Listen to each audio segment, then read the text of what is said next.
selamat datang di YouTube channel Budika. Finally kamu datang ke YouTube-nya Budika. Nah, kali ini untuk pembelajaran IPS karena kita ada ujian di sekolah. Jadi untuk kelas 7 dan kelas 8 itu kita lakukan pembelajaran secara online. Untuk kesempatan kali ini Budika menggunakan media YouTube sebagai media penyampai pembelajaran ke kalian. Nah, pelajaran kali ini tolong disiapkan modul. Ini modulnya sama buku portofolio kamu sambil ngadep video Budika. Oke, tolong diambil sekarang dan dipersiapkan. Ya, Budika tunggu. Oke, sudah? Kalau udah, sekarang dibuka di halaman 95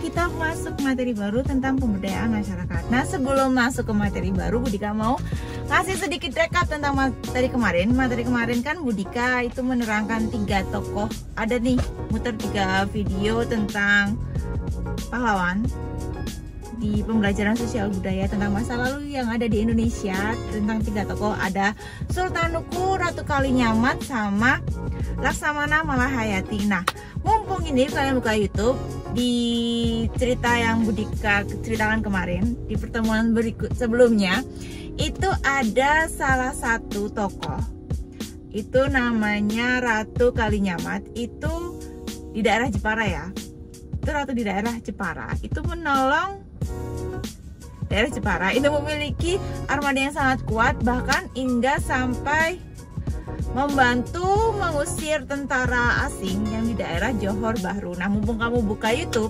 Budika itu pernah ke Johor itu waktu Budika summer school di sana. Johor itu letaknya di Malaysia, guys. Kalau kamu penasaran, kok guys anak-anak, Johor itu letaknya di Malaysia. Jadi kalau kamu penasaran gimana sih, jangan jatuh, gimana sih kondisi Johor Bahru sekarang? Nah, kamu bisa lihat video-video ketika Budika kuliah sekolah musim panas di sana. Klik aja di bagian biru-biru yang ada di kolom deskripsi. Nah, itu link YouTube-nya. Karena apa? Karena di sana itu beda banget sama yang ada di Indonesia. Dan Budika itu pergi ke kerajaannya, guys. Ke kerajaannya anak-anak. Jadi benar-benar ke kerajaan yang ada di sana itu, wah, megah banget, besar banget. Kamu harus lihat, kamu harus ikut ke sana dengan melihat YouTube-nya Budika. Oke, kita lanjut ke materi pembelajaran. Nah, di halaman 95 ada yang namanya pemberdayaan masyarakat. Usaha pemberdayaan masyarakat salah satunya adalah dengan cara, maaf tadi kameranya jatuh, dengan cara pengelolaan keuangan keluarga.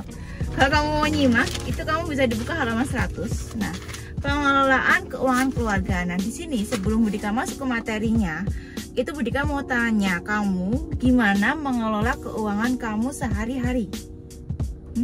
Kamu udah ada target belum? Kamu pengen beli apa? Maksudnya, aku mau menabung untuk membeli HP contohnya. Nah, kamu udah menyisihkan belum uang jajan harian kamu berapa untuk tujuan membeli HP tersebut? Nah, di sini sebelum Budika masuk ke materi lebih lanjut, Budika mau kepo nih. Nah, disiapkan dulu lembar portofolionya ya, atau buku portofolionya ya. Jangan lembar, buku aja, yang buku ditulis. Kamu tulis aja, kamu ada target untuk membeli apa? Membeli apa? Kamu ada cita-cita nggak untuk membeli? Kayak tadi contohnya Budika kasih contoh, aku pengen beli HP. Oke, aku pengen beli HP. Terus itu cita-citanya.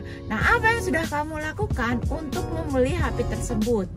Menyisihkan uang jajan, atau uang mingguan, atau uang bulanan, atau uang apa, atau uang fitrah, atau uang apa gitu kamu dapat itu, kamu tabung itu. Nah, kamu tulis itu cita-citanya apa, usahanya apa, menabung dengan cara apa, atau nggak ada sama sekali.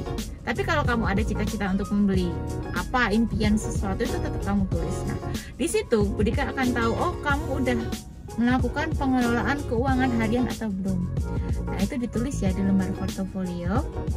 Kemudian kamu lebih fokus baca ke halaman 101 tentang langkah-langkah pengelolaan keuangan. Nah, di sini setelah kamu ceritakan tadi kamu pengen beli apa dan hal yang sudah kamu lakukan, di bawahnya kamu tulis lagi langkah-langkah pengelolaan keuangannya. Nomor 1, menyusun tujuan keuangan. Oke, ini di beda paragraf ya. Nomor 1, menyusun tujuan keuangan. Kamu sudah lakukan apa belum? Tujuan keuangan kamu tuh apa? Nah, tadi contohnya ya yang menabung tadi. Yang kedua, menyusun rencana pendapatan. Oke, kamu kan udah dapat uang saku harian. Nah, kamu di situ ditulis menyusun rencana pendapatan. Ya, setiap hari dapat uang saku berapa? Kayak gitu. Kemudian menyusun rencana pengeluaran. Oke, rencana pengeluaran kamu gimana? Yang pertama, kamu istirahat pertama jajannya berapa? Istirahat kedua jajannya berapa? Atau kamu jor-jorin di istirahat pertama? Oke, contohnya uang saku saya itu 10.000. Nah, pengeluaran saya di istirahat pertama sama udah habis. Kamu habisin jajan semuanya 10.000. Atau kamu planning kayak gini, kamu rencanakan istirahat pertama saya habiskan 5.000. Istirahat kedua 4.000, kemudian sisain 1.000 untuk menabung. Nah, kamu ditulis di situ rencana pengeluaran.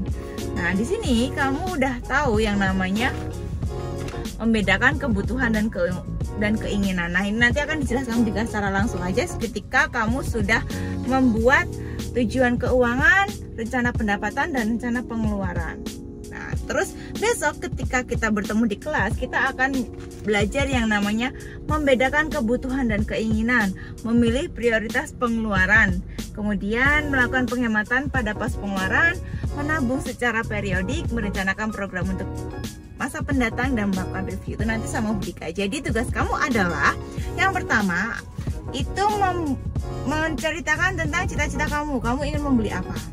Kemudian di bawahnya kamu jelaskan, oh saya sudah kan ini untuk menggapai hal yang kamu inginkan tadi.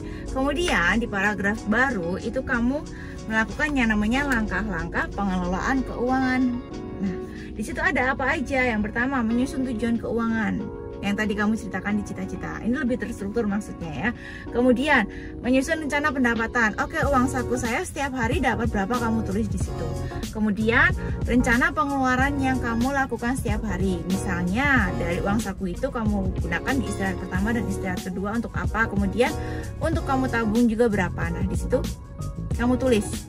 Nah, udah, tugasnya cuma itu aja. Kemudian besok akan kita bahas lebih lanjut ketika pertemuan berikutnya. Nah, kalau ada pertanyaan silahkan terus di kolom komentar di bawah. Terus jangan lupa subscribe channel Budika, karena percayalah channel ini akan membawa banyak hal positif ke kamu.